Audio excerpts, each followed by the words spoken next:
rapport à l'anglais, surtout vous qui êtes en troisième, nous, franchement, genre Jean-Jacques, moi, bon, je sais pas pour les autres, mais on parlait pas anglais. L'année dernière, on parlait pas anglais, on ne connaissait rien. Ça se voit moins, quoi. Ouais, ça se voit bien, mais on parle pas anglais encore non plus.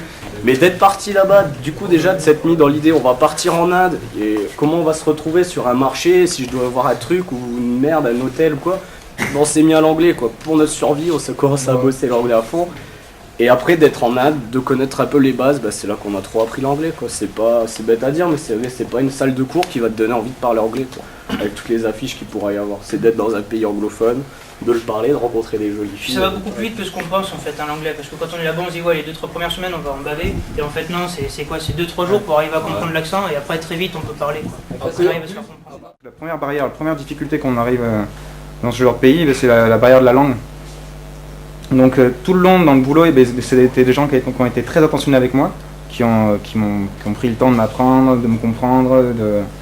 Du coup, ça m'a pas mal aidé pour la suite parce que c'est vrai qu'au bout d'une semaine, moi j'étais tout seul donc je pouvais pas parler français avec grand monde.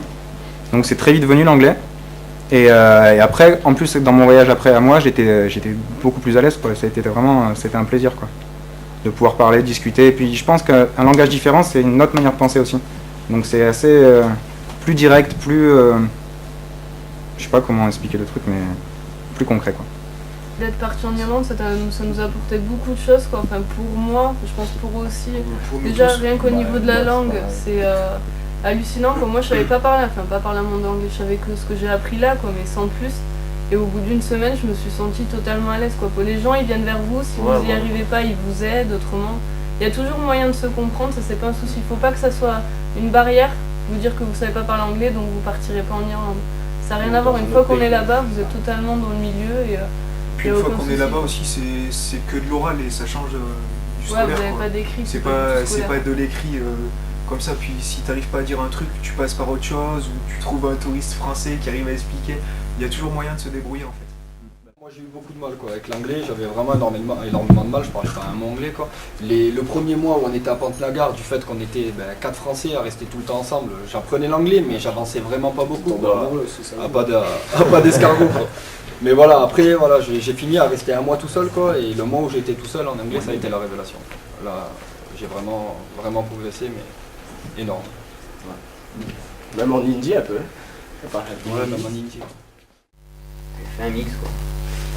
J'ai appris à écrire le cyrillique et j'ai appris des mots en letton.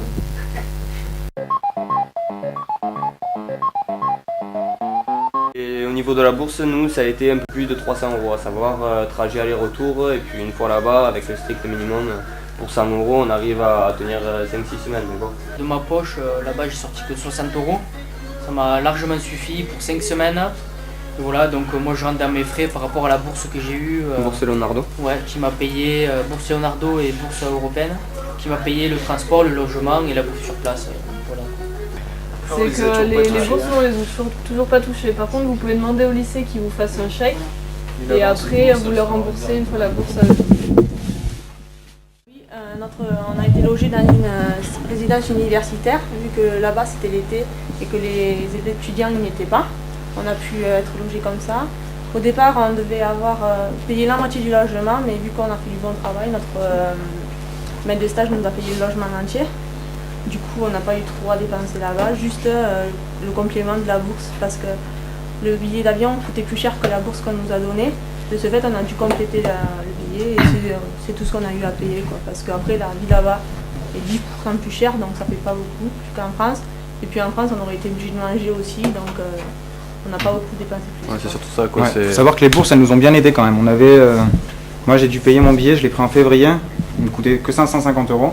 Et j'ai eu à peu près 600 € de bourse, un peu plus peut-être. Et du coup, c'est vrai que l'aller-retour était payé. Après, là-bas, j'avais quelqu'un qui me logeait, un ami, monsieur Jean-Christophe Aigrier, qui est prof d'anglais ici. Donc, au niveau du logement et au niveau de la vie là-bas, on s'achète à manger. C'est la vie comme en France. S'il n'y a pas d'excès si on reste tranquille, il n'y a pas de problème. Il n'y a pas trop de sous qui partent, quoi. Puis les États-Unis, c'est moins cher qu'en France finalement, en fait. Pour manger, on mange pour 3-4 $, ça va. Pour partir, c'est vraiment la bonne occasion, quoi. Parce que, comme ils disent, on paye le billet d'avion, mais le billet d'avion il est en train de partir remboursé par les bourses. Et après là-bas, toutes les sorties qu'on fait les week-ends et la semaine, c'est comme si on était en France. En France, on mange pareil, on sort pareil les week-ends. Donc en gros, nous on est parti 1 mois et demi en Finlande, on serait parti une semaine en vacances dans le sud, ça nous serait revenu encore plus cher. Ouais, c'est une bonne façon de partir un mois à l'étranger sans trop... Et de découvrir autre chose. Nous, on est parti 2 mois. Par personne, le coût sur place, on en a eu pour 700 € en comptant hébergement. Parce que nous, on n'était pas logés chez des familles. On devait se loger à l'hôtel quand on était à la capitale. Et le village nous prêtait un local pour dormir. Après, il a fallu payer tout ce qui est nourriture, sortie, cadeaux, tout ce dont tu as besoin, quoi. Et le tout, ça nous a coûté 700 €.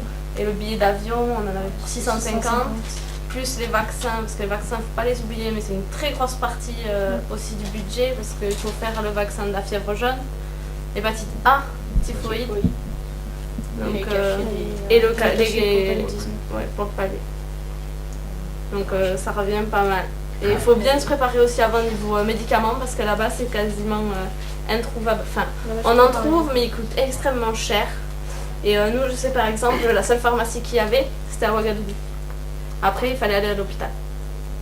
Donc bon, il faut vraiment bien s'organiser avant, et après, le voyage, il est super.